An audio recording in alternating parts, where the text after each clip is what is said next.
मंडळी, 6 जून म्हटलं की आपल्या डोळ्यासमोर येतो छत्रपती शिवाजी महाराजांचा राज्याभिषेक सोहळा. आज आपण इतिहासातील एक अत्यंत आणि प्रेरणादायी प्रसंग म्हणजे छत्रपती शिवाजी महाराजांचा राज्याभिषेक सोहळा पाहणार आहोत. 17व्या शतकात विदेशी सत्तांच्या छायेखाली असलेला आपला भारतामध्ये एक महान योद्धा उभा राहिला, ज्याने हिंदवी स्वराज्याची संकल्पना आखली. तो महायोद्धा म्हणजे छत्रपती शिवाजी महाराज. शिवाजी महाराजांनी अनेक युद्ध जिंकून स्वराज्य उभं केलं होतं, पण या सत्तेला धार्मिक, राजकीय आणि सामाजिक मान्यता मिळवण्यासाठी एका औपचारिक पद्धतीची म्हणजेच राज्याभिषेकाची गरज होती. म्हणूनच 6 जून 1674 रोजी रायगडावर वैदिक परंपरानुसार छत्रपती शिवाजी महाराजांचा राज्याभिषेक सोहळा घडवून आला. अत्यंत भव्य आणि शास्त्रशुद्ध राज्याभिषेक सोहळा पार पडला.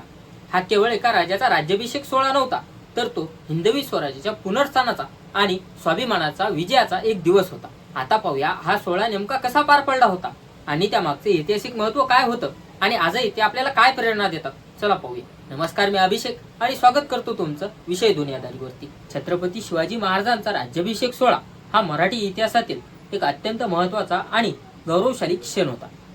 हा सोहळा 6 जून 1674 ला रायगड किल्ल्यावरती पार पडला. या राज्याभिषेकाचा संपूर्ण विधी अतिशय शास्त्रशुद्ध पद्धतीने आणि वैदिक पद्धतीने मोठ्या थाटामाटात पार पडला. आता पाहूया राज्याभिषेकाची पार्श्वभूमी. छत्रपती शिवाजी महाराज हे या आधीच एक स्वतंत्र व शक्तिशाली राजा होते, परंतु त्यांचा कोणत्याही औपचारिकपणे राज्याभिषेक झाला नव्हता. त्यामुळे त्यांना राजा म्हणून मान्यता नव्हती. राजकीय दृष्ट्या त्यांची सार्वभौम सत्ता सर्वमान्य व्हावी आणि ब्राह्मण वर्गातून त्यांना मान्यता मिळावी म्हणून औपचारिकपणे राज्याभिषेक सोहळा आवश्यक मानला गेला. हे हिंदवी स्वराज्याचे पुनर्स्थापन असल्यामुळे त्यास धार्मिक, सामाजिक आणि राजकीय महत्त्व होते. आता पाहूया राज्याभिषेक कोण्या विधीत पार पडला. तारीख व ठिकाण. राज्याभिषेकाची तारीख म्हणजे 6 जून 1674 आणि ठिकाण म्हणजे रायगड. हे तर आपल्या सर्वांना माहिती आहे. मुख्य कर्तृत्ववान व्यक्ती म्हणजे गागाभट, हे काशीहून आलेले ब्राह्मण. त्यांनी सर्व वैदिक विधी पार पाडले व छत्रपती शिवाजी महाराजांना क्षत्रिय राजाधिराज म्हणून मान्यता दिली. छत्रपती शिवाजी महाराजांचं स्नान म्हणजेच अभिषेक, सप्तसिंधूचं जल, गंगाजल, विविध पवित्र नद्यांचे पाणी, पंचामृत यांचा उपयोग करून छत्रपती शिवाजी महाराजांचा राज्याभिषेक करण्यात आला. सुवर्ण आसनावर म्हणजेच सिंहासनावर बसवण्यात आलं. महाराजांचा राज्याभिषेक विधी म्हणजे छत्रपती शिवाजी महाराजांना छत्रपती ही पदवी देण्यात आली. त्यांनी नवीन राज्यसेवेची शपथविधी केला. त्यानंतर त्यांच्या नावाने राजमुद्रा म्हणजे छत्रपतींची राजमुद्रा अधिकृत करण्यात आली. सोहळ्याचे वैशिष्ट्य म्हणजे विविध देशातून विशेष राजपुतांना, काश्मीर व दक्षिणी भारतातून पंडित, राजदूत, वकील, व्यापारी व इत्यादी मान्यवर उपस्थित होते. संपूर्ण राज्यभरात उत्सव साजरा झाला. नवपंचांग, सुवर्णक्षण, नाण्याचं वितरण, अन्नदान इत्यादी कार्यक्रम करण्यात आले.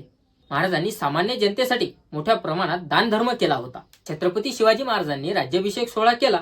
त्यानंतर राज्याभिषेकाचे काही परिणाम झाले का पाहूया.